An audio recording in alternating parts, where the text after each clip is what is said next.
This one detail proves the entire story is already decided.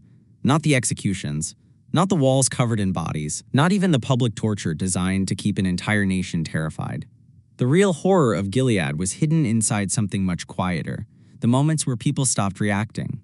The silence, the routine, the way ordinary people slowly accepted things that should have shattered the human mind. And once that happens, a country no longer needs chains to control anyone. The people become the chains themselves. That is the terrifying truth buried underneath the Handmaid's Tale and the Testaments. Gilead was never just a dictatorship. It was something colder, more calculated, and far more evil than most viewers realized. Because the show is clearly hinting that Gilead's greatest weapon was never violence alone. It was psychological adaptation. The regime didn't simply force obedience. It slowly rewired human behavior until cruelty started feeling normal. And once that process was complete, Gilead no longer needed monsters running the system.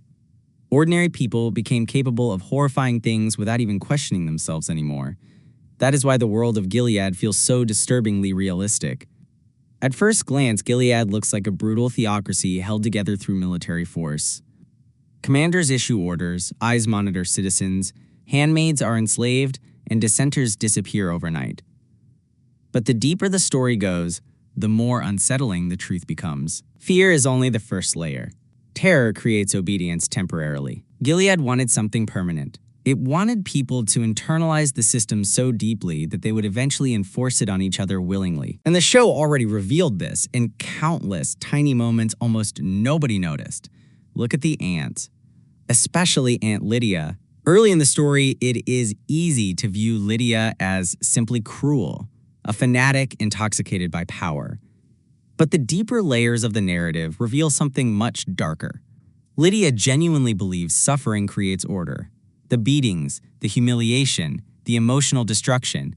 She sees all of it as necessary, not because she enjoys chaos, but because Gilead trained her to associate cruelty with stability. The system reshaped morality itself. That is the hidden mechanism behind Gilead's power.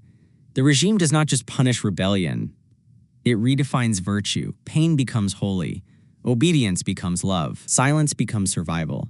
And once those ideas settle into society long enough, resistance itself begins to look dangerous. That is why even victims sometimes defend Gilead. The show is clearly hinting that the most broken people inside the system are often the ones protecting it the hardest. Not because they are evil by nature, but because accepting the truth would psychologically destroy them. Imagine realizing your suffering was meaningless. Imagine accepting that every humiliation, every sacrifice, every loss happened for nothing.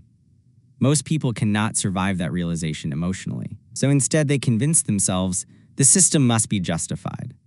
And suddenly, the victims become defenders. That transformation is the true horror of Gilead. One of the clearest examples is the way children are used throughout the story. On the surface, Gilead claims children are sacred. They constantly preach morality, purity, and divine purpose. But the show quietly exposes that children are not loved in Gilead. They are assets, symbols, political tools. The fertility crisis gave Gilead the perfect excuse to commodify human life while pretending to protect it. Every child represents status. Every pregnancy represents power. Every birth strengthens the illusion that the regime works.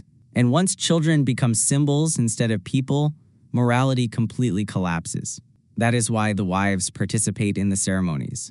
That is why commanders rationalize rape as religious duty. That is why entire households normalize abuse while calling it sacred tradition. The show is clearly hinting that Gilead survives by weaponizing language itself. Nothing is called what it truly is.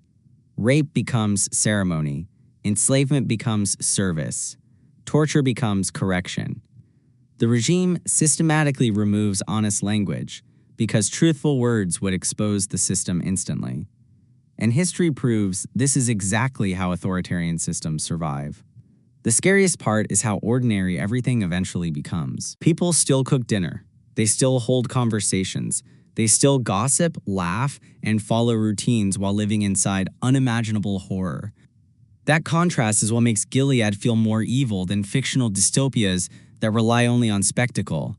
Evil in Gilead is mundane, bureaucratic, quiet. Most atrocities happen under soft lighting in clean homes with polite conversation. That realism makes the story deeply unsettling because the show is clearly hinting this world was not created overnight. Societies do not suddenly become Gilead in a single day. The transformation happens gradually. Rights disappear one piece at a time. Fear creates desperation. Desperation creates political extremism. Extremism creates moral compromise. Then eventually people become so exhausted that they accept almost anything in exchange for stability.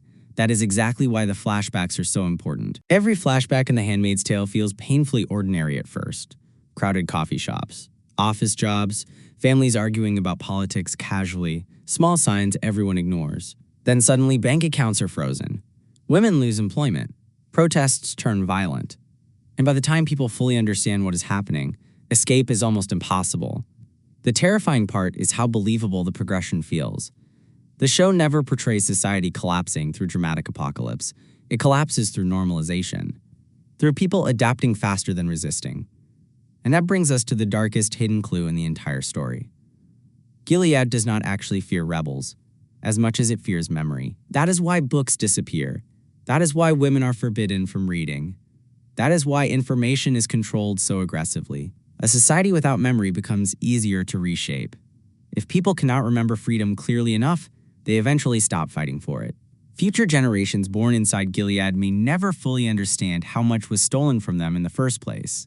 The show is clearly hinting that this is the regime's ultimate goal. Not temporary control, but generational transformation. A child raised entirely inside Gilead might genuinely believe the system is normal. That possibility is more horrifying than violence itself. And this is where the Testaments becomes incredibly important, because the sequel reveals cracks inside the system that were always there beneath the surface. Gilead projects absolute strength publicly, but internally it is rotting. Corruption spreads through the commanders. Power struggles intensify. Hypocrisy infects every institution. Even the most loyal figures secretly manipulate one another for survival. The regime built itself on fear, but fear eventually destroys the people controlling it too. That is why so many commanders live double lives. They preach purity publicly while indulging in secret corruption privately. The show is clearly hinting that Gilead's leaders do not even believe their own ideology completely anymore. They maintain the illusion because the illusion benefits them. Power became more important than faith long ago. And once leadership becomes performative, collapse becomes inevitable. But the fall of Gilead may not arrive through revolution alone. The deeper theory hidden throughout the story is that Gilead is already dying psychologically from within. Every lie the regime tells creates instability. Every stolen child creates trauma. Every silenced victim creates hidden resentment. Authoritarian systems appear powerful externally, but internally they are constantly bleeding trust. That damage accumulates across generations.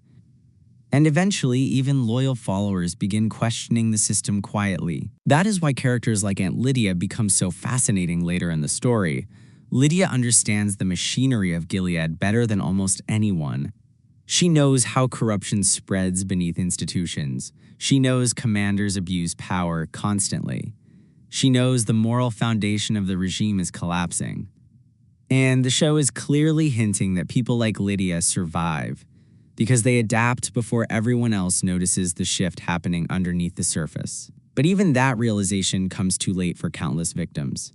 Because the true evil of Gilead is not simply what it destroys physically. It is what it steals psychologically. Identity, memory, human connection, hope. The regime systematically isolates people until trust itself becomes dangerous. Friends betray friends. Families spy on each other. Love becomes weaponized. Even kindness becomes suspicious. In that environment, loneliness becomes another form of control. And once people stop trusting each other, resistance becomes almost impossible.